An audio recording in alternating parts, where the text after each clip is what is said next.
MPC was very innovative in their approach to what we were able to accomplish here. Some of it was building on the success of the collaboration that we had on Jungle Book, but it was also incorporating new tools and working within a different set of parameters that we placed upon this particular project because we wanted it to feel very different from a cartoon, even though it was completely animated. When we're approaching character design, you have to think about a number of aspects, right? You have to first think about, ultimately, you need a character that can perform and engage.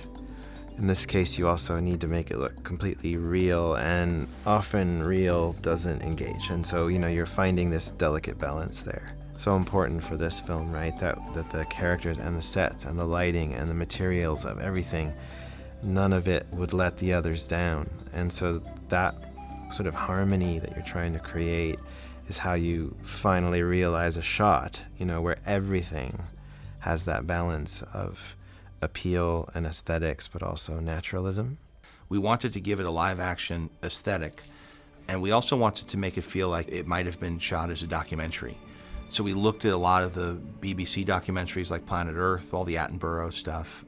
We tried to make sure that there was still kind of like a very naturalistic look to the images, so we didn't push anything too far, because as soon as you do that, it kind of breaks the illusion that it's real. But at the same time, tried to kind of stay true to Caleb's vision in terms of like what's photographically and compositionally pleasing. The real challenges were to sort of keep yourself focused on creating reality, on trying to remind yourself of what it would be like if this was, happening for real.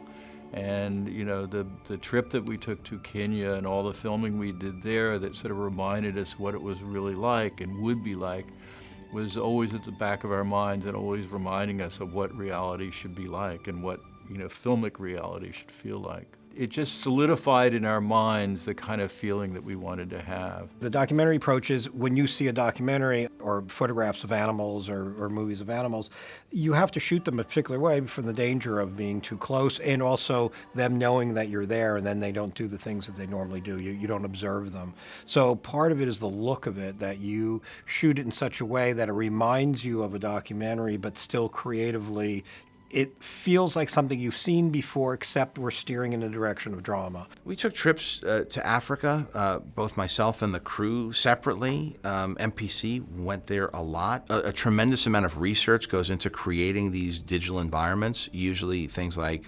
recording everything that you can, all sorts of research through just still photography, and also high dynamic range photography to understand how different surfaces react to light. And so the key to creating something that's fake is to look at a lot of examples of when it's real and comparing it side by side. And as we built each asset and each animal, each creature, we would look at the real thing and we would look at the research and we would look at what was being generated by the artists. At the beginning of the production, we were lucky enough to travel to Kenya.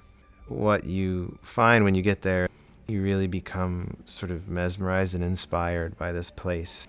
The skies and the way the light plays off the land, the changing weather, seeing the animals inside their own home territories is really impressive. It's a beautiful place, it's an inspiring place, and we wanted to represent it accurately.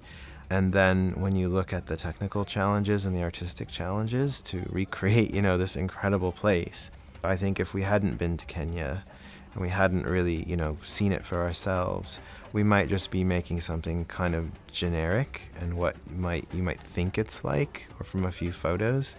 So it's a pretty important part of the experience and process to see it for yourself.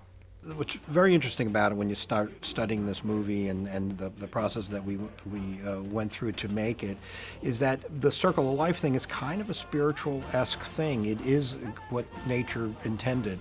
And when you go to the birthplace of that, which is Africa, you really see that in action, and you see why people are inspired to create such a thing. It's kind of a miracle, and you do get moved by it. It is, and so that's what we hope to get, which we did get, and hopefully translated to the screen.